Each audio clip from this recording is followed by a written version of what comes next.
Hello friends, welcome back to the channel. If you're facing the network cable unplugged issue on Windows 10, this video will help you fix it step by step. Let's start. Method 1.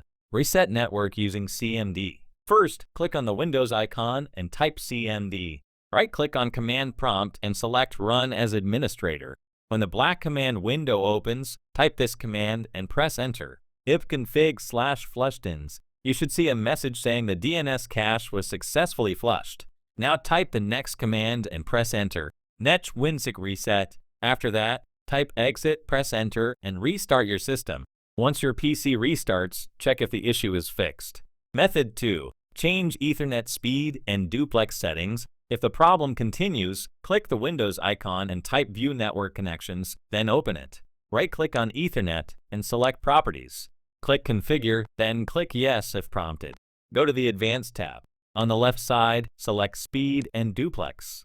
From the Value drop-down, select 100 Mbps half duplex, click OK, restart your system, and check the connection. If the issue is still there, repeat the same steps and choose 10 Mbps full duplex, click OK, restart your PC, and check again.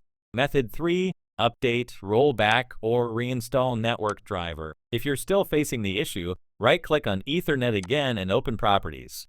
Select Internet Protocol version 4, IPv4, click Configure, and confirm with Yes. Now open the Driver tab. If the rollback driver option is available, click it to restore the previous driver version. If rollback is not available or doesn't work, click Update Driver, choose Browse My Computer for drivers, then let me pick from a list, select the latest driver, and click Next.